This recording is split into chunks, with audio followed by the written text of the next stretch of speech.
अब जो है हम लोग अब कलज पढ़ेंगे प्रचाल के रूप में। ध्यान दिया जाए, प्राचल जिसको इंग्लिश में क्या कहते हैं बाबू?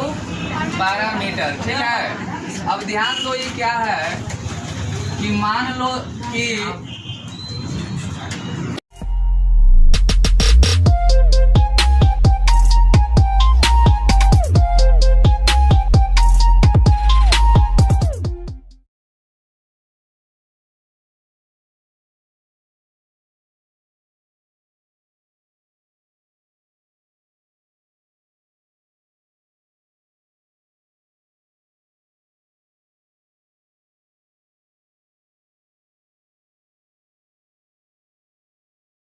देखिए ये लड़की है, आई कोची है लड़का। ध्यान दिया, प्रचाल समझा रहे हैं आपको इसके माध्यम से। प्रचाल होता क्या है?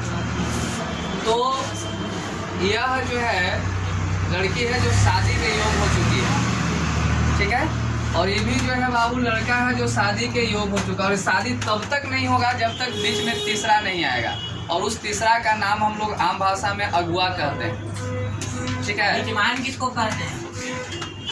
समझे? तो वो जो है अगुआ जो होता है, जिसको हम लोग अपना ठेठ भाषा में अगुआ कहते हैं, जो शादी ब्याह करवाता है। तो तीसरा जो है आपका राशि यहाँ पर, वही राशि प्रचाल कहलाता है। जैसे मान लो कि एक फंक्शन है x बराबर cos थीटा। कौन सा थीटा बाबू? यही मान लो कि लड़की हो गया, ठीक है, और एक फंक्शन है y बराबर cos थीटा, ये लड़का के लिए हो गया। अब यहाँ पर यही समझना है कि यहाँ x और यहाँ कोची है y है, अलग अलग फंक्शन है, और इसके सहायता से कहेगा ना कि dy बाई dx का मान ज्ञात करें। कभी सिंगल सिंगल करिएगा तो आएगा नहीं, तो dy बाई dx को बीच में जोड़ने का काम, तीसरा राशि अगर में थीटा नजर आ रहा है, तो जो तीसरा राशि है उसी को प्रचाल कहते हैं। जैसे हमने अभी बताया कि जैसे शादी ब्याह करवाना है तब तक संभव नहीं है जब तक अगुआ नहीं उठेगा, और अगुआ ऐसा होता है जो एकरा भी जानता है और एकरा भी जानता है। देखो थीटा जो है y को भी जान रहा है, और थीटा किसको जान रहा है? x को भी जान रहा है, और यही थीटा जो है मिल करके, है ना, दोनों को मिला करके क्या करेगा? dy बाई dx देगा। और तीसरी राशि को ही प्रचाल करते हैं। तो कहा जाता है कि वह राशि जो दो राशियों के बीच संबंध स्थापित करता है बाबू। क्या स्थापित करता है? संबंध स्थापित करता है, उसे क्या कहते हैं? प्राचल कहते हैं। क्या कहते हैं? प्राचल कहते हैं। समझ में आया? तो यहाँ प्राचल के रूप में कौन काम करेगा? थीटा। फॉर एग्जाम्पल जैसे x बराबर हमने लिखा cos थीटा, और y बराबर हमने भी लिखा, देखिए यहाँ साइन थीटा कर दिया जाए। क्या कर दिया जाए? Sine theta. ठीक है, तो अब यहाँ देखिए ये दोनों में कॉमन राशि कौन हो रहा है? थीटा। तो थीटा को ही क्या कहेंगे? प्राचल कहेंगे। क्या कहेंगे? अब प्राचल के रूप में अवकलज ज्ञात करना है। किस रूप में? प्राचल के रूप में आपका जो है अवकलज होगा। पहले जो अवकलज हो रहा था वो अवकलज किस रूप में था? डायरेक्ट था, है ना, जो फंक्शन देता था उसका डीसी कर देते थे, एगो के रिस्पेक्ट में काम खत्म हो जाता था। लेकिन यहाँ ऐसा नहीं है। अब देखा जाए, चूंकि x बराबर cos थीटा, प्रश्न इस तरह से देगा, और y बराबर क्या है? साइन थीटा, तो dy बाई क्या ज्ञात करें? dx ज्ञात करें। तो यहाँ पर अगर सोचिएगा कि इसको करके dy बाई dx ले आवेंगे तो नहीं आएगा, इसको करके भी dy बाई dx ले जाइएगा तो नहीं होगा, क्योंकि यहाँ जो डीसी होगा वो थीटा के रिस्पेक्ट में, किसके रिस्पेक्ट में होगा?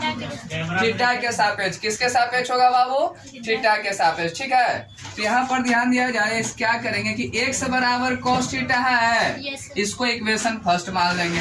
y बराबर क्या है बाबू? साइन थीटा, इसको समीकरण क्या मान लेंगे? 2। अब चलेंगे समीकरण कितना से? 1 से। क्या है? x बराबर cos थीटा, डिफरेंशिएशन करेंगे, differentiation with respect to theta. किसके रिस्पेक्ट में डीसी कर रहे हो? थीटा के रिस्पेक्ट में। तो क्या हो जाएगा? ये dx बटे डी थीटा होगा बाबू, और ये आ जाएगा डी cos थीटा बटे डी थीटा। अब यहाँ पर ध्यान दिया जाए dx बटे डी थीटा, ठीक है। और कॉस का dc क्या होता है, माइनस साइन थीटा, पढ़े हैं। इसको समीकरण कितना मान लिया जाए, तीसरा। कोई दिक्कत? अगर दिक्कत नहीं है बाबू तो इसको हम थोड़ा सा हटा रहे हैं।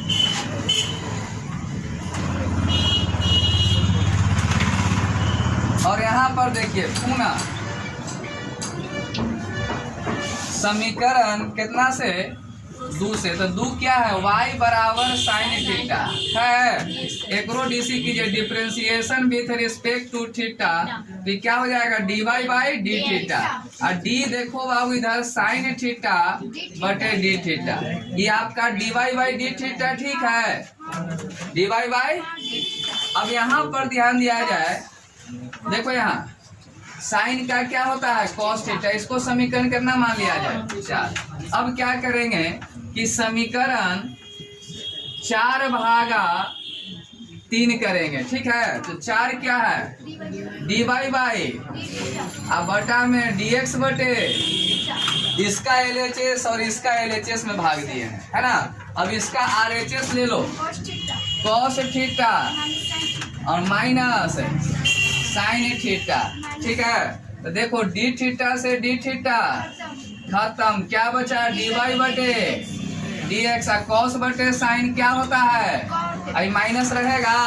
देखिए यहाँ से डी थीटा खत्म हो गया, दोनों के ब्याह करवा दिया, ऊपर काम खत्म हो गया। नहीं करवाया ना, डी थीटा ना दोनों को मिलवाया। अगर डी थीटा नहीं खत्म होता तो दोनों मिलता। और इसको देखता है शादी ब्याह के बाद अगुआ के वैल्यू खत्म। अब जो है लड़का वाला, जो है लड़की वाला, या लड़का या लड़की, नहीं, बाकी चीज का काम क्या हो गया, खत्म। बाकी किसी से कोई लेना देना नहीं है। तो फिर से एक बार देख लिया जाए, वह राशि प्रचाल कहलाता है जो दो राशियों के बीच क्या स्थापित करता है, संबंध, है ना। अर्थात तीसरी राशि प्रचाल कहलाता है जो x और y के बीच संबंध स्थापित करता है। जरूरी नहीं है कि थीटे होगा, t भी प्रचाल हो सकता है, अगर तीसरा राशि आ जाएगा, z भी प्रचाल हो सकता है, ठीक है। तो प्राचल जो है कोई भी राशि हो सकता है जो दो राशियों के बीच क्या स्थापित करे, संबंध स्थापित करे, है ना। तो इसी तरह से जैसे यहाँ पर आप देखें कि एक फंक्शन लिए थे, x बराबर कॉस थीटा, y बराबर कुछ साइन थीटा, इसको समीकरण 1 है, इसको समीकरण 1 को लेकर चले, इसका डीसी किया है और कॉस का डीसी आप क्या पढ़े हैं, माइनस साइन थीटा। फिर समीकरण 2 लेकर चले, इसका डीसी किया है, क्योंकि हमको ज्ञात क्या करना था, dy बटे dx, इसीलिए एक ऊपरे रखना ना है। तो समीकरण 4 भागा कितना कर दिए हैं, 3, क्योंकि y ऊपरे रहना चाहिए, ठीक है। अगर y ऊपरे नहीं रखेगा तो फिर पलटना पड़ता लास्ट में। तो पलटने से बचने के लिए हम पहले ही 4 लिख दिए, यहाँ कितना लिख दिया, 3।